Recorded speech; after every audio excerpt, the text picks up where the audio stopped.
Welcome to Human Rights Education Now, a podcast series from Human Rights Educators USA.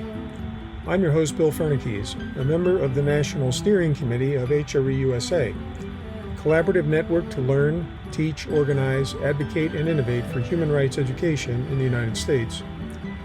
This podcast aims to raise awareness about human rights education and invites listeners to engage with the worldwide movement to make human rights education a core focus of educational programs from preschool through higher education and in both non-formal and informal community educational settings. Today's program is a conversation with Dr. Rick Halperin, Professor of History and Director of the Embrey Human Rights Program at Southern Methodist University, and Julie Rinker, a doctoral candidate in special education at UCLA, who is a former student of Dr. Halperin. They discuss the origins of their interest in human rights and human rights education, the impact of their undergraduate and graduate studies on their academic work and activism on behalf of human rights, Rick Halperin's many years of work with Amnesty International, and the challenges which human rights non-governmental organizations encounter in contemporary society. Well, it's a great pleasure to be speaking with Rick Halperin, an old friend from Amnesty International and our work on human rights education, and one of his former students, Julie Rinker. Thank you very much for being with us today. Thank you for having us. All right, thank you. So I'd like to start, and I'll start with you, Rick. What inspired you to take an interest in human rights issues and human rights education? Well, the short, truthful, and simple answer is my mom. I was raised with the simple idea that people need to be treated with manners and dignity. And I was born in 1950, so the America that I grew up in was coming of age in its onset of what anybody might call the modern civil rights movement. To see people struggling for basic fundamental rights. And I knew I've always had an interest, again, via my mom, in reading.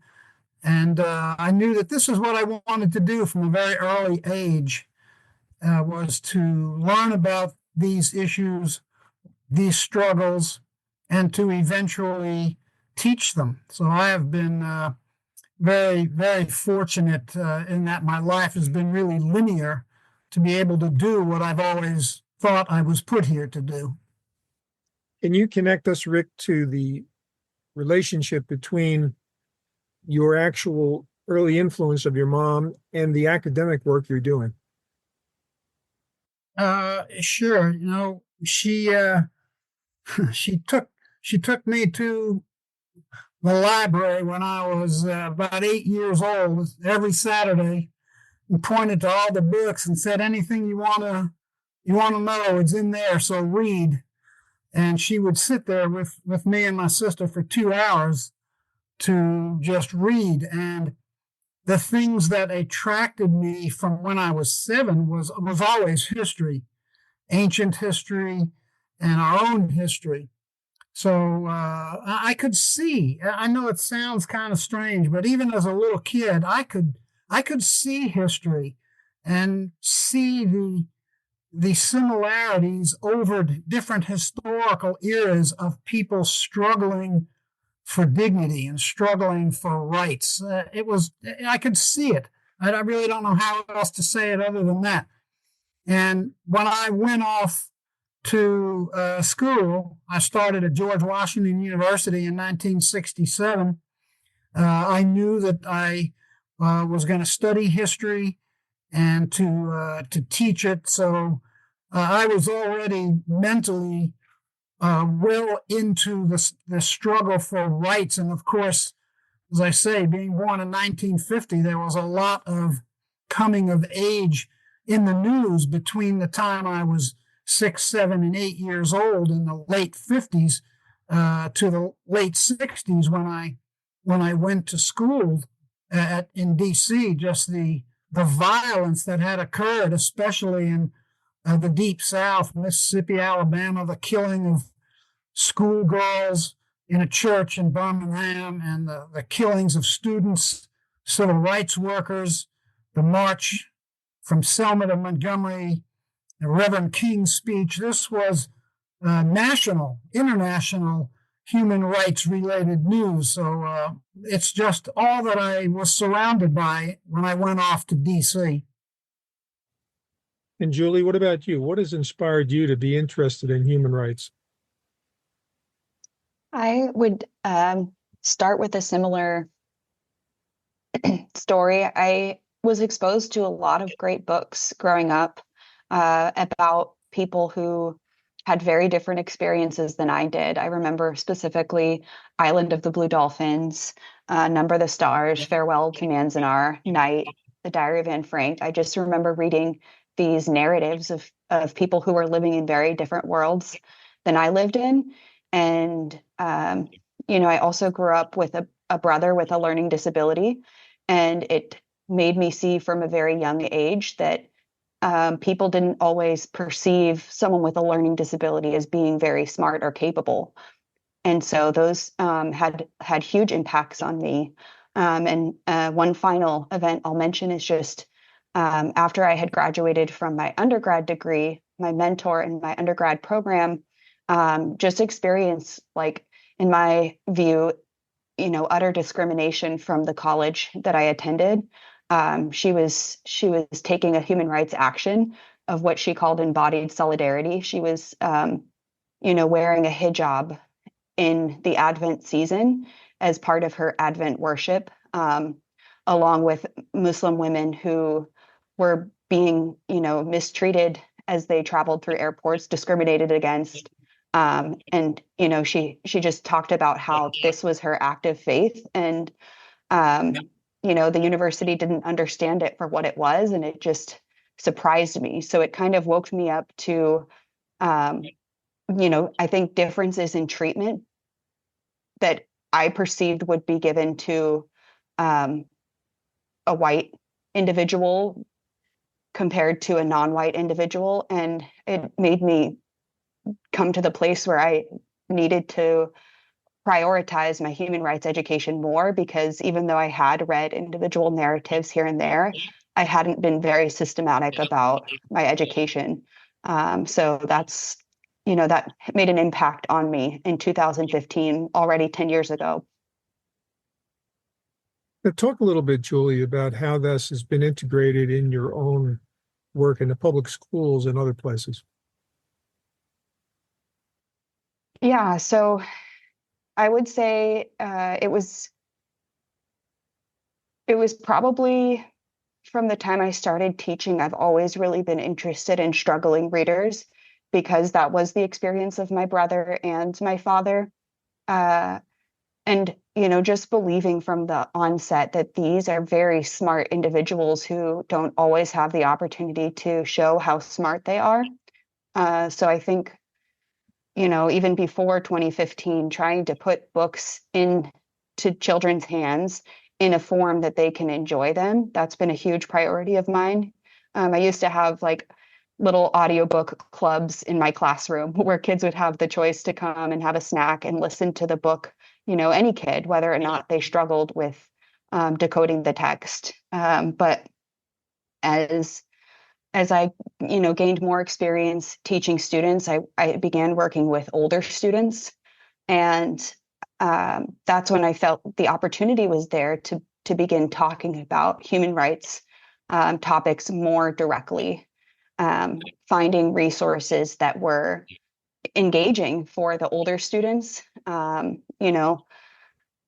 One thing I found was that the reading interventions that I was using, even with a senior in high school, provided the same reading passages as the 9-year-olds were reading. And so trying to make the reading intervention time that we had together like more at the level of the students meant pulling in texts that I felt were more appropriate. And for that season in particular, it meant let's expose them to books that I know that they haven't had the opportunity to have. I had that opportunity in my work with high school students and with college students. So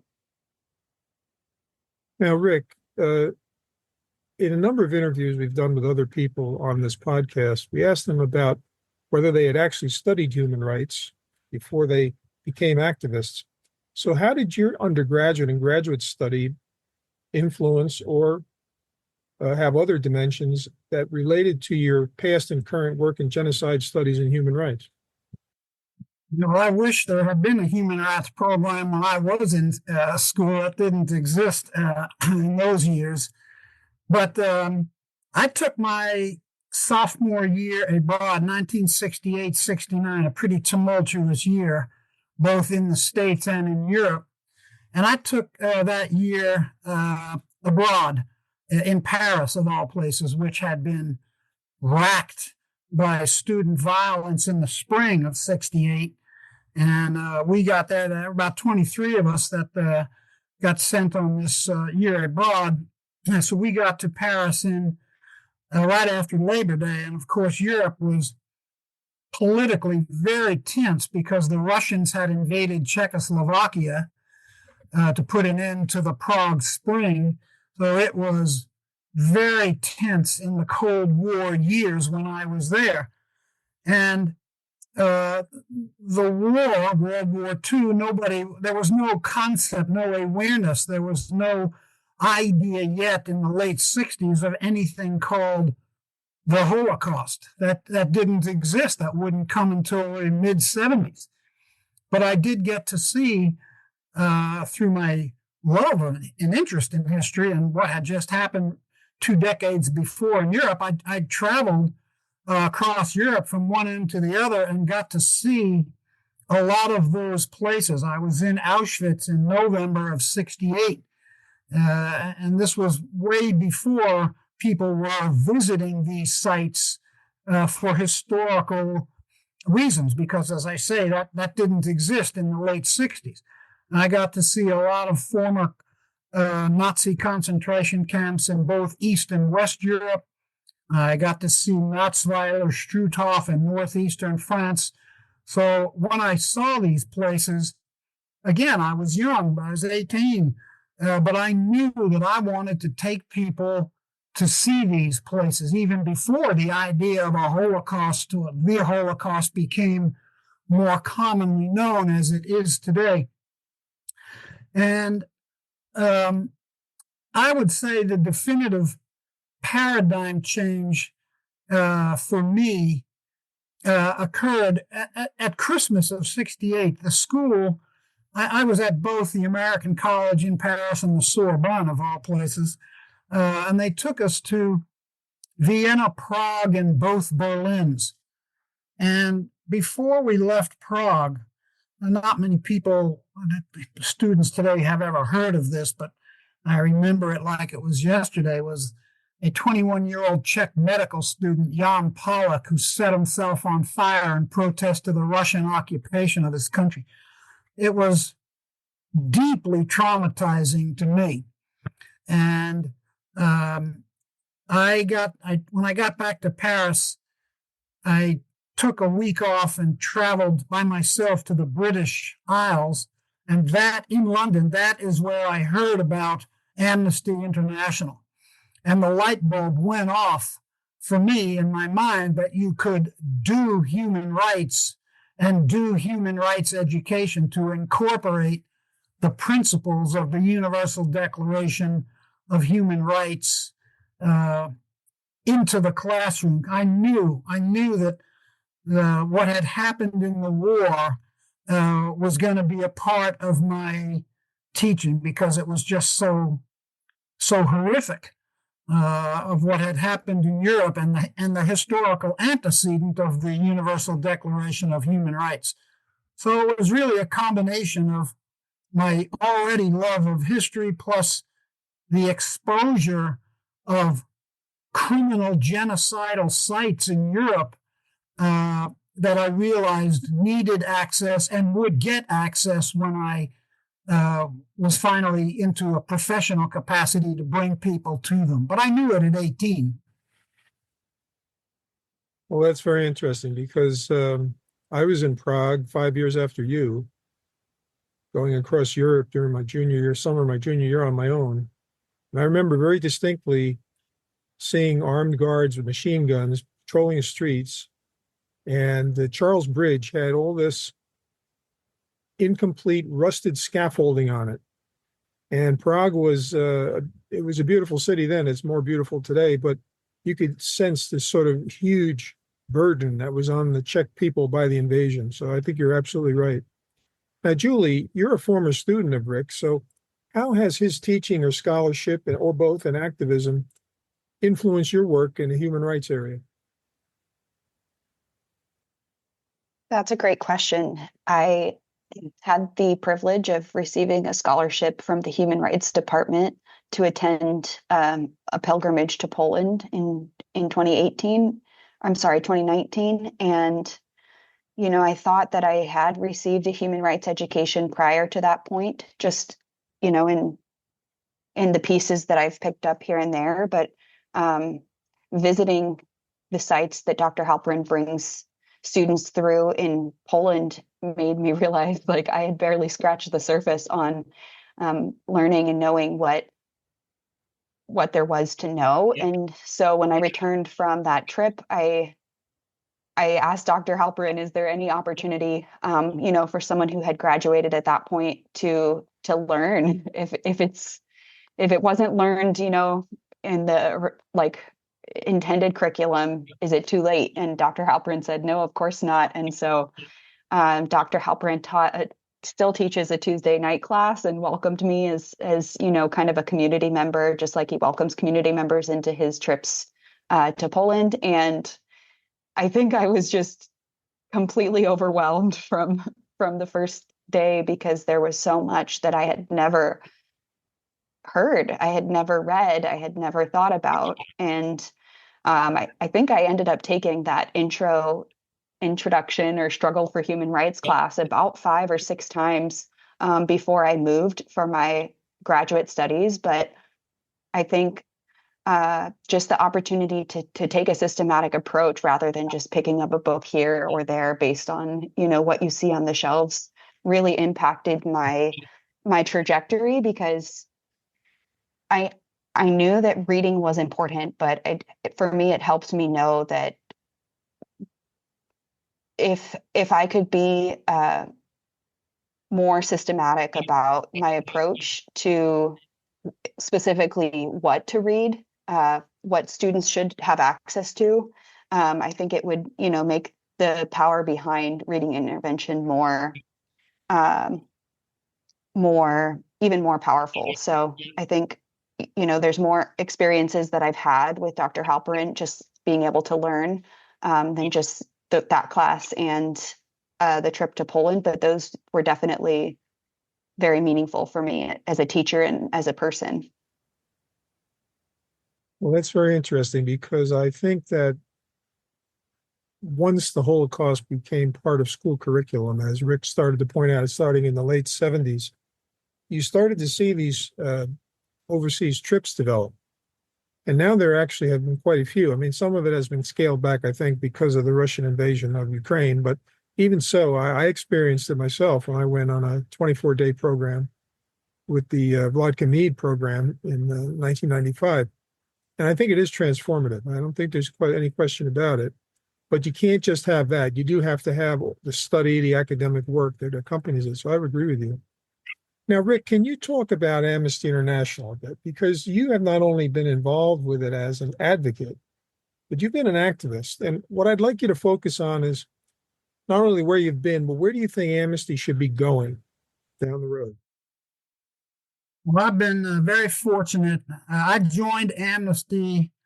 Actually, I didn't know it at the time, but I joined it on Amnesty's birthday, right in May 28th of 1971, right before I graduated from GW. I didn't know it then, but so I've been a member for over 50 years, and I've seen the organization grow from what it used to be, a little club almost in the early years, to this, at least in this country, to the massive organization globally that it is. And I've seen Amnesty take on different issues that many have felt were controversial, but weren't. They were emotional. There was a great deal of controversy when Amnesty decided to adopt the death penalty as a human rights issue and began working to abolish the death penalty, which is a central focus of my work even before I joined Amnesty. When Amnesty decided to work on behalf of LGBTQ people, I happened to be chair of the board of Amnesty and saw and heard a lot of discussions around the world, even from Amnesty sections, some of whom were opposed to Amnesty taking on that issue. And of course, when Amnesty took on the issue of women's rights and specifically the right to access to health and abortion-related issues, again, an emotional issue. There was a lot of droppage of support for Amnesty, especially among Catholic schools and organizations that had a different view on that issue. So I've seen Amnesty navigate and grow over the decades, but remain relatively consistent in its effort to emphasize that all people are entitled to rights at all times, and with the adherence of the UDHR. I think the difficulty with Amnesty's position today is really twofold. The organization, and this is true for any civil and human rights organization, locally or globally, the organization does not have the adequate funds it needs to do the breadth of the work it wants to do. It just doesn't have the funds, and both within AI USA and AI globally. So there are limits to what Amnesty can do because of funding concerns, sadly. But that is a reality and always has been, in my experience, at least in the last 40 years of Amnesty. Money counts. And Amnesty does not have the funds as the world's largest membership human rights organization to do what it needs to do. And given the country that we're in at the moment, it's almost hard to believe that we're in early 25 and talking about a country that is embracing a retreat, bracing attacks and assaults on people for who they are, who they allegedly are, attacking the idea and eliminating programs of diversity, inclusion, and equity. That's certainly playing out here as we're talking today in the public university system of Texas, which had all set courses at every major public university, including the flagship school in the state, the University of Texas. I can see this clearly because I'm at a private university, and we are one of only 9 schools in the country that has an undergraduate human rights program. But if I was at UT, there wouldn't be a program this year. So Amnesty has to weather this storm and the attacks on people that we work with and for. These promise to be a very difficult, emotional, and challenging 4 years at least. I don't know what the presidential status will become 2028, but these are difficult days. But these are the days that I think Amnesty is made for, to stand up and be the flagship for human dignity, which is really what this struggle has always been all about: the right to a life with dignity and rights, as so clearly stated in Article 1 of the UDHR. But Amnesty will have its work cut out for it, no doubt. Well, you raised some interesting issues about not only funding, but also commitment, I think. And one of the clear challenges I see as well is the issue of how Amnesty navigates expanding its membership base. And in order to expand its membership base, it has to somehow have broad appeal. And so I think what you said about human dignity is probably a very important dimension of that, focusing on that as a key element. Now, Julie, I want to turn to I would add just right. Go ahead, Rick. Go ahead. No, sorry. I was just going to just say right quick that these struggles, Amnesty has changed over the years. For people that may not know, it used to have a very, very narrow mandate of who it would work for and on behalf of. But it changed to adopt a much broader program on behalf of all of the rights of the UDHR.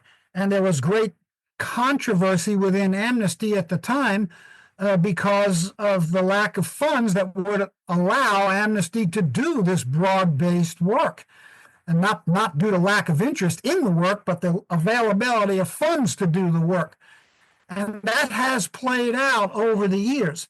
So even here in 2025, and I'll stop with this, Amnesty has changed in that the death penalty, as one of the mandate central pillars of the organization's work since the since the 70s, almost 50 years now, is not one of the central areas of focus at the moment within Amnesty. So the organization has changed in the face of these last 50 years and is still undergoing internal and external pressure to try and fulfill its broad promise of dignity for so many people around the world. I agree. I think you're absolutely right. Thanks for listening to Human Rights Education Now. Our next program concludes our conversation with Dr. Rick Halperin and Julie Rinker. You can find additional information about this podcast series at www.hreusa.org. Each episode is available on the HRE USA podcast page, Spotify, Apple Podcasts, YouTube, Pocket Casts, Player FM, and Deezer. You can also download each episode as an MP3 file. If you have questions or comments about this podcast, send them to Christy, that's Kristi, at hreusa.org. Our podcast team includes producer and editor Bill Fernikes, executive producer Christy Redelius-Palmer, editor Elizabeth Schwab, sound designer and project manager Sabrina Sanchez, communications and public outreach coordinator Tia Hins, and production coordinator Jasmine Chizu Gota. Human Rights Education Now is a production of Human Rights Educators USA, a project of the Center for Transformative Action in Ithaca, New York.